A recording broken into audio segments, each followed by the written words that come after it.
Hello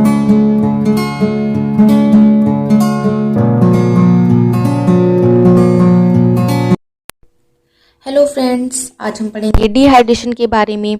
उसके बारे में जानेंगे डिहाइड्रेशन होता क्या है, डेफिनेशन पढ़ेंगे, कॉजेज़ पढ़ेंगे, साइन एंड सिम्टम्स पढ़ेंगे, डायग्नोस्टिक इवैल्यूएशन पढ़ेंगे, कॉम्प्लिकेशन पढ़ेंगे, मैनेजमेंट पढ़ेंगे एंड नर्सिंग मैनेजमेंट पढ़ेंगे। तो let us start a dehydration. हम डेफिनेशन पढ़ते हैं। डेफिनेशन में क्या है? Loss of water in cells and tissues of body is called a dehydration. कि डिहाइड्रेशन का मतलब ये है कि वाटर का लॉस हो जाना सेल्स और टिश्यूज के अंदर से और हमारी बॉडी में। तो ये है डिहाइड्रेशन की डेफिनेशन। अब वो होता कैसे है, क्या है डिहाइड्रेशन? पहले तो मेल्स को जो है ना, वो वाटर की नीड होती है 3.7 litre per day and women को नीड होती है 2.7 लीटर पर डे। तो अगर वो वाटर कम हो जाता है हमारी बॉडी के अंदर से तो वो कहलाता है डिहाइड्रेशन। अब हम उसके बारे में पढ़ेंगे कि वो होता कैसे है, कॉजेज पढ़ेंगे। इनएडुकेट ड्रिंकिंग वाटर, अगर हम कम पानी पीते हैं तो हमें क्या हो जाएगा? वाटर लॉस हो जाएगा और डिहाइड्रेशन हो जाएगा। सीवियर डायरिया, डायरिया का मतलब क्या है? डायरिया का मतलब है कि लूज मोशन हो जाना, बहुत ज़्यादा बार अमाउंट में हम वॉशरूम जाते हैं, लूज मोशन बहुत ज़्यादा अमाउंट में हो जाना। सन स्ट्रोक का मतलब क्या है? सन स्ट्रोक का मतलब है हीट स्ट्रोक, इसे हम हीट स्ट्रोक भी बोलते हैं। ये एक लाइफ थ्रेटनिंग कंडीशन होती है जिसके अंदर हमारी बॉडी के अंदर रेगुलेटरी सिस्टम फेल हो जाता है due to exposure of high temperature. High temperature के कारण क्या हो जाता है? हमारी बॉडी के अंदर से हीट रेगुलेटरी सिस्टम फेल हो जाता है। कॉलरा, कॉलरा का मतलब क्या होता है? हैजा। ये हैजा किस वजह से होता है? ये बैक्टीरियल इन्फेक्शन की वजह से हमारी बॉडी के अंदर सीवियर वॉमिटिंग एंड डायरिया हो जाता है जिसको बोलते हैं हम कॉलरा। अब सीवियर वॉमिटिंग, किसी भी कंडीशन से सीवियर वॉमिटिंग आ रही है, फॉर एग्जांपल प्रेगनेंसी की स्टेट में सीवियर वॉमिटिंग आती है तो उसमें भी डिहाइड्रेशन हो जाता है। और डायफोरेसिस, डायफोरेसिस का मतलब है कि एक्सेसिव स्वेटिंग, बहुत ज़्यादा एक्सेसिव अमाउंट में हमें स्वेटिंग हो रही है तो वो है हमारा डायफोरेसिस। सीवियर हेमरेज, अगर हमारे एक्सीडेंट हो गया है, हम गिर गए हैं, फॉल हो गए हैं, बहुत अमाउंट में अगर हमें ब्लड लॉस हो गया है तो वह सीवियर हेमरेज।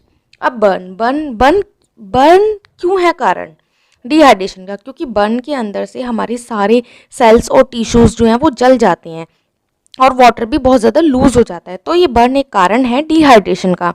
अब हम पढ़ेंगे sign and symptoms. Sign and symptoms में हमें पता चलता है, क्या पता चलता है देखने से या महसूस होने से? थ्रस्ट होता है, प्यास लगेगी बहुत ज़्यादा, बीपी लो हो जाएगा, मसल्स वीकनेस हो जाएंगी कि हम एकदम से फॉल हो जाएंगे, हमें समझ नहीं आएगा। शंकन आई बॉल हो जाएंगी, आई बॉल जो है वो शंक हो जाएंगी, श्रिंक हो जाएंगी। ब्लड यूरिया इंक्रीज, जो हमारे बॉडी के अंदर यूरिन के अंदर क्या हो जाएगा? इंक्रीज हो जाएगा यूरिया। अब रेस्टलेसनेस, रेस्टलेसनेस हो जाएगी। क्रैक्ड लिप्स हो जाएंगे, जो हमारी लिप्स हैं उनके ऊपर क्रैक क्रैक जैसा साइन आने लग जाएंगे। इनपैल्पेबल पल्स हो जाएगी, जो हमारी पल्स है वो हमें फील नहीं होगी। वेट लॉस हो जाएगा, ड्राई टंग हो जाएगी और यूरिनरी आउटपुट डिक्रीज हो जाएगा। जब हम कुछ नहीं ले रहे हैं, डिहाइड्रेशन हो रहा है, तो ऑब्वियसली यूरिनरी आउटपुट डिक्रीज हो जाएगा। हेडेक होगा उसके अंदर। लो स्किन इंटीग्रिटी रहेगी। लो स्किन इंटीग्रिटी का मतलब है अगर हमें किसी कंडीशन में स्किन डैमेज हो जाता है तो उसे बोलते हैं low skin integrity. Deep and fast respiration होगा हमारा।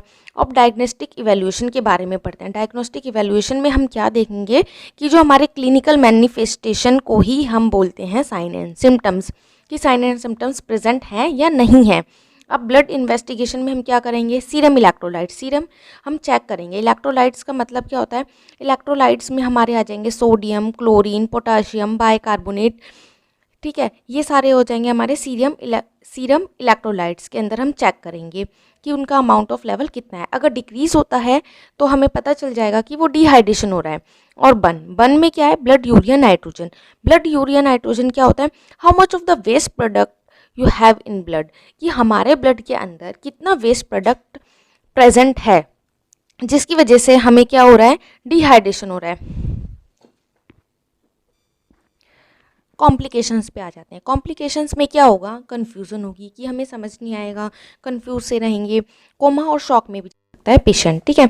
और ओलिग्यूरिया, ओलिग्यूरिया का मतलब होता है कि यूरिन का डिक्रीज अमाउंट में पास होना, मतलब यूरिन का कम पास होना, उसे बोलते हैं ओलिगोरिया। अब मैनेजमेंट पे आ जाते हैं। तो हम ट्रीटमेंट करेंगे, जैसे कि हम माइल्ड, अगर किसी को माइल्ड डिहाइड्रेशन है और सीवियर डिहाइड्रेशन है, उसके अकॉर्डिंग हम क्या करेंगे, मैनेजमेंट करेंगे।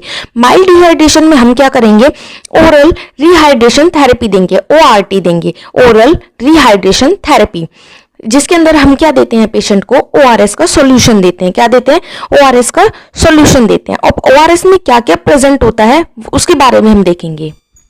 ORS के अंदर प्रेजेंट होता है NaCl। NaCl का मतलब क्या है, सोडियम क्लोराइड 3.5 ग्राम में, NaHCO3 सोडियम बाइकार्बोनेट, जिसे हम सोडियम बाइकार्ब बोलते हैं, वो कितना होता है 2.5 ग्राम, KCl पोटेशियम क्लोराइड 1.5 ग्राम, और ग्लूकोज होता है 20 ग्राम।